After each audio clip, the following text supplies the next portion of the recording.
our guest speaker, Tim Wick. I have to tell just a short story about how I've known Tim Wick. I've seen him at Vilification Tennis first, I think, at the Renaissance Festival.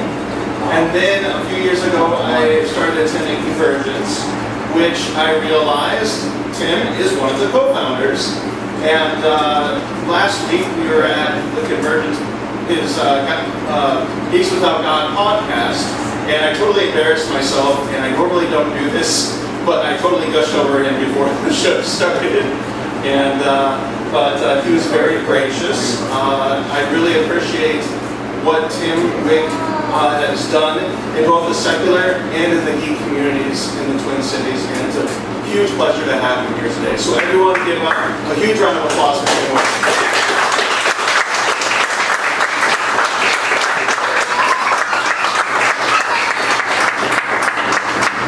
Okay, so that was embarrassing. That's great.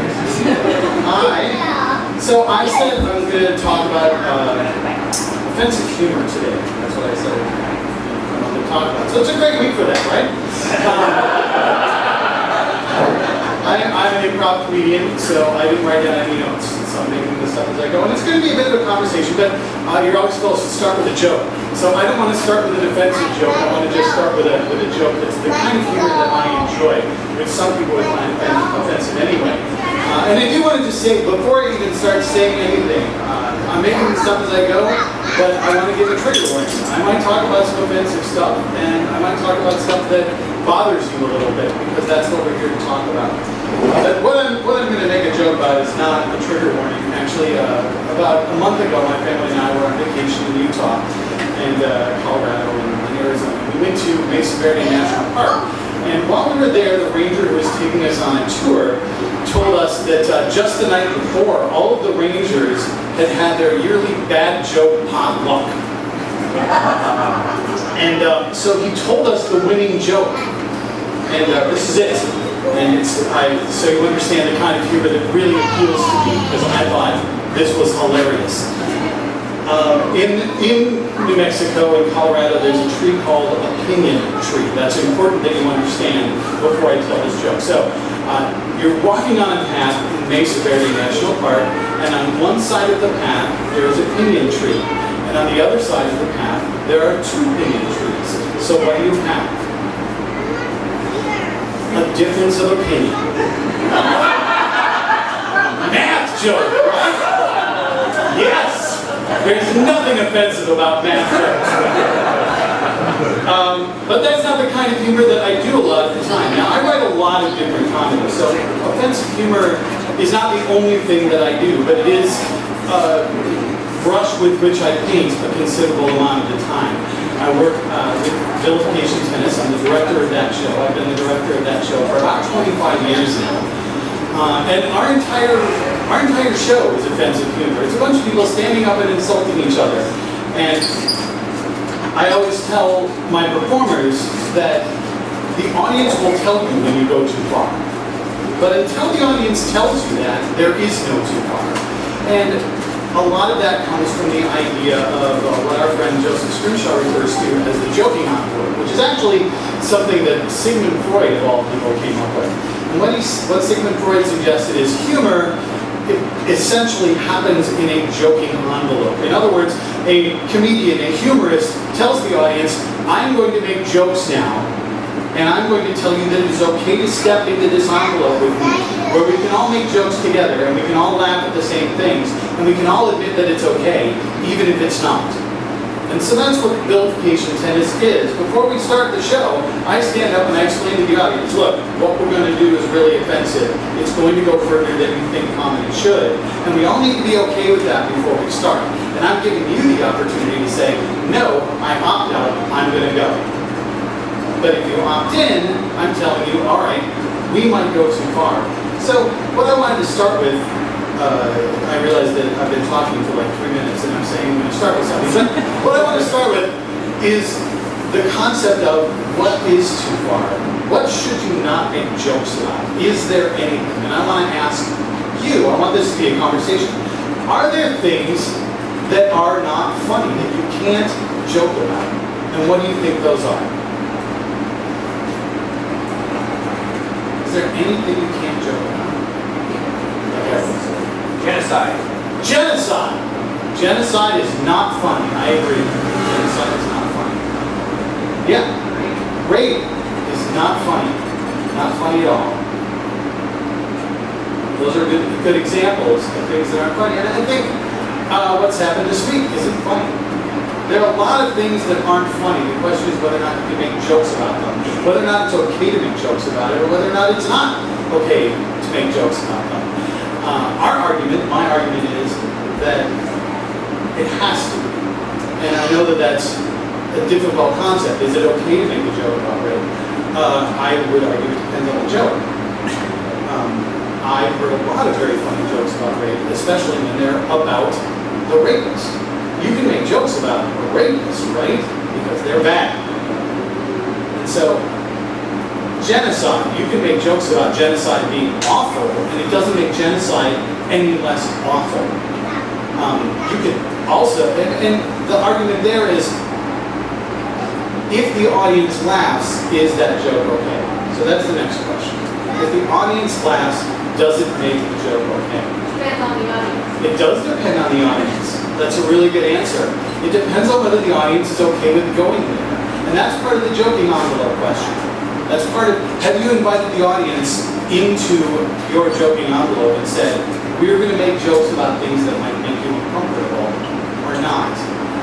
Now one might argue when you walk into a comedy club and somebody is going to do a stand-up set, that you've walked into their joking envelope, you don't know what they're going to say, you don't know whether they're going to go too far or not, but you have agreed that they are allowed to tell you jokes. And they've agreed that they're going to tell you jokes. And there's no thing that you sign when you walk through the door that says, I'm totally okay with this guy making jokes about genocide. But at the same time, you walked in and said, I don't know what jokes you're going to tell, but I'm okay with it. I'm here tonight to hear you tell jokes. And I don't know whether you're going to tell jokes that make me uncomfortable or not. But I do know that I agreed to the contract that your job is to tell jokes, and my job is to decide whether or not they're fun. And maybe they aren't. I mean, maybe you think this difference of opinion joke is dumb. And it is. It's a pun. Puns are terrible. Puns are awful. And obviously there's nothing offensive about it, but you can find it funny or not funny. And it's the same with offensive humor. With Vilification Tennis, what I've talked about to people, and I've had a lot of conversations with people who are like, I don't like the humor you're telling, the humor that you're doing, and I completely understand. It doesn't offend me that somebody comes to me and says, this isn't okay. And could you maybe tell your performers not to tell jokes about this subject that makes me uncomfortable? And my response is, yes, I could. And I have actually told my performers not to make jokes about certain subjects. Rape jokes are a great example. I don't tell them they can't tell rape jokes. I tell them, if you're going to make a rape joke, it better be the funniest rape joke anybody ever wrote. Because if it's not, the audience isn't going to laugh. And they're going to hate you for the rest of the show. You know, that's the risk. The risk is you're going to tell a joke that's going to make the audience hate you. But there's stuff where I've gone and I've said, look, I'm not telling you not to make this joke. I'm going to just tell you how stupid it would be if you actually did. So one example is Princess Diana died on a Friday in the middle of the Minnesota Renaissance Festival. And the next morning I went to my performers and I said, don't make a Princess Diana joke. And I said that not because I didn't believe it was possible to make a funny Princess Diana joke. I've heard many of them since then. But it was too new, it was too recent, and it was too painful. And I'm like, I've seen, somebody got up at our cast call that morning and did like a 10-minute screed on how horrible it was and how a fairy tale had ended. I'm like, this is how people feel. And if you make this joke right now, it doesn't matter if it's a good joke. Because they're in too much pain to be able to process it. And the next time I did it was after September 11th. I'm like, we can't make jokes about September. We need to make jokes. Laughing is fine. But if we make a joke about this, then we're just tapping into everybody's pain. And it's not going to work. And that's those are the only two times I've gone to them and I've said, don't make jokes about this. Not because I don't think you can make it funny, but because I don't think right now anybody's going to find anything funny about it. The Philando Castile situation this week, there's nothing funny about it. Trying to make a joke about it it doesn't even make any sense. As a comedian, you're like, we need to process this. One of the ways to process it is laughing. But let's try to find things that are funny that aren't necessarily this. I posted, after that happened and then after the shootings in Dallas on our Vilification Tennis page, the only thing I posted the next day, which was a joke, I guess, which was, hey, this weekend let's try something new. Let's try not to shoot anybody for a couple of days. And it takes that situation, it makes a joke out of that without ever taking a moment to make fun of the situation. But my theory about all of this, and what I tell all my performers is, look, if I ever, and when I tell audience members who are like, please don't maybe make a joke about this, and I tell them, if I ever say it's okay to not make a joke about this thing, what I'm saying is everything else we're doing is okay. And the idea behind our show is none of this is okay. It's not, we're standing up and we're insulting each other. We're saying terrible, terrible things about each other. And the agreement between all of us on stage is, it's all right. Because we're all friends and we can walk off stage afterwards and go, it was really funny how you called me fat. But the idea of fat shaming or slut shaming or anything else that we do, if I say one of those things isn't okay, the implication is whatever else we do is. So either it's not all okay, and we all agree that we're laughing at things that maybe aren't okay to talk about. And we're doing it in an environment where we say, all right, it's okay. We all accept that it's okay to make these jokes right now. We're all going to be all right with it right here, except for this thing, because this thing makes us uncomfortable. Then you kind of have to start asking the question, well, why don't all these other things make us uncomfortable? And they should. They should make us uncomfortable. That's part of the cathartic experience of laughing. So, I say all that. I talk about our philosophy. And what I really want to do is I want to open it up to questions. Because I think what surprises most people about comedians and most people about people who work in comedy is most of us spend about half our time writing comedy and the other half of our time talking with each other about why comedy works.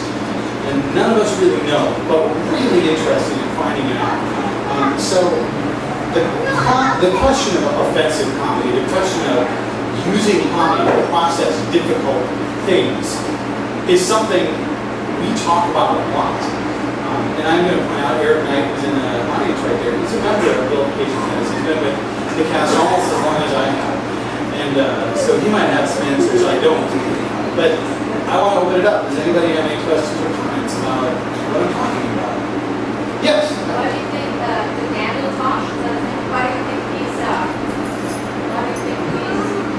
successful as a comic? Why has he been successful as a comic? Can you repeat the question? Yeah, why has Daniel Tosh been successful as a comic? He does really, really offensive work. He really does. Work that makes me uncomfortable, to be completely honest. And there's a comfort level that all comedians have to work with. But the reason he's successful is because comedy, whatever kind of comedy it is about shock. It is about breaking what you expect. It's about taking where you expect something to be going and turning it into a different direction. I have a friend who talks about the fact that comedy and horror are very, very similar. And the difference is that comedy turns you in a direction that makes you laugh, and horror turns you in a direction that makes you scream. So what Daniel Tosh is doing is he is challenging you to turn in a direction that is unfamiliar. And to challenge you to laugh at things that you don't necessarily find funny. And as I say, what he does, I think, makes me uncomfortable. It's certainly very effective. And I think another answer is, and and this is something that we always work with, is people can be jerks. And some people just want to laugh at things because it's not okay to laugh at. And he essentially creates a joking envelope where he says, it's okay to come in here and laugh at things so people tell you you're fun. So yeah. I think one of the things that helps, the reason sometimes I get into things like South Park and that kind of thing, because that's not okay for me to go like that at the office, or, or go towards people like that, but it sometimes creates a dialogue, right, about those things that is not an easy thing to find. Yeah. So South Park is a great example of something, and I used to watch it religiously, that's ironic, but I used to watch it all the time. I haven't watched it as much lately. It's very good, but I only have so much time for media consumption. There's a lot of media. The thing about South Park that I like is, and I believe, and why I don't think Daniel Tosh, I don't like what he does as much as what other people who do this kind of humor do. South Park does offensive humor, but their goal is to make you think about it. Their goal is to get you thinking. Daniel Tosh, I don't think he wants you to think. He just wants you to laugh. And he's a comedian, that's his job. But when you're working in that kind of material, I feel there needs to be some reflection. And that's what South Park does. I think of the early episodes because I'm thinking most of what I watched was from the first few seasons. And things like when the characters are going out hunting and they're saying, it's coming right for us, and then they can shoot anything. And I really love that because it's horrible. These guys are just shooting all these animals, but they're using the most ridiculous excuse. And they're really casting a spotlight on the act of killing animals for sport. And asking a question about it, while also making you laugh about it. And that I really enjoy. And I think that when you can be offensive, but also get people to think, it's a really good idea. So I'm being told I have 2 minutes left. So two questions. All right, I'm going to let Eric say something. One of the extensions of the South Park thing, like hunting, to me, was always, I never got the sense they were afraid to make fun of anything. They didn't. I don't feel like most of the time anyway, they have an agenda. They will make fun of things that they believe in as much as things that they disagree with. Yeah. And I think that's an important component. I agree. So anyway, that was a comment. I'll take these 2 questions to deliver next. And that's all I have time for. So yes. I agree with you that too soon can be an appropriate thing. Is there a way you ask me to determine when it's okay to, when the moratorium on joking? No. You don't. You have to kind of, it's a gut feeling. If it's especially awful, I'm not going to make a joke about this for a week, and I'm going to see how people are talking about it and how people are feeling about it. And maybe I never will. And I also, and I'm trying to think of examples, I try really hard when it's a joke. I mean, whenever a celebrity dies, I go on to the Vilification Tennis page and make a joke about them right away. But what I try to do is make jokes about them that aren't making fun of the fact they've died. So when Prince died, I went out and I think what I said was essentially, now that Prince is dead, Vilification Tennis is officially the coolest thing about Minnesota. And that's pretty sad. So it was a self-depreciating joke, and it was making light of something other than Prince's death.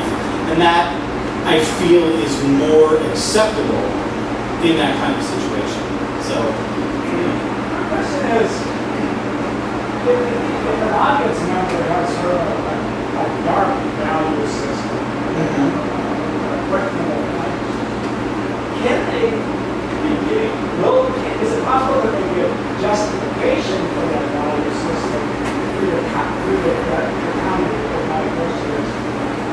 It's a good question. So the question is, if an audience member has a dark value system, has a bad value system, if a comedian is making offensive jokes and the audience member is laughing at it, Can that validate their value system? And I think the difficult answer is yeah, it absolutely can. Now, if the comedian is doing their job well, then that response is on the audience member, not on the comedian. I'll try to think of a good example. I mean, I've seen situations where people will make ironic jokes that somebody else will take extremely seriously. Like, yeah, this guy knows what he's talking about. And you can't entirely control somebody misunderstanding your joke. And it is, again, I think, in the way it's presented. When I think about Vilification Tennis, you present right up front, none of this is okay. We're not trying to validate the belief that this thought process is okay. And if you establish that up front, if you're like, all right, let's establish this envelope, then hopefully what you're doing is you're saying to the people who have that kind of value system, if you're going to laugh at this, you can't laugh at this because it's right. You have to laugh at it because it's wrong. But you can't control what how they are going to respond. You have to be aware of that. You have to think about it. And that I think speaks to how you behave when you step out of that joking and what you say. We've been talking about what you're doing as I'm doing today. That's all I have time for. So thank you so much for your Really time. quick, give us a plug how we can. I would be happy to give you a plug. Vilification Tennis. You can find us on Facebook, Vilification.com, Vilification Tennis on Facebook. I maintain my own blog at snakereggie.com. I write a short story every week, and I also write a blog called Shit That Pissed Me Off, which is my attempt to make jokes about the awful things that happen in society every week. I don't know how that works out. I'm also producing a show at the Minnesota Fringe Festival this year, which is called And the Thing That I Saw at 221B Baker Street, which is a story about Sherlock Holmes investigating strange doings in the town of Whoville. So, check those out. Thank you so much for your time.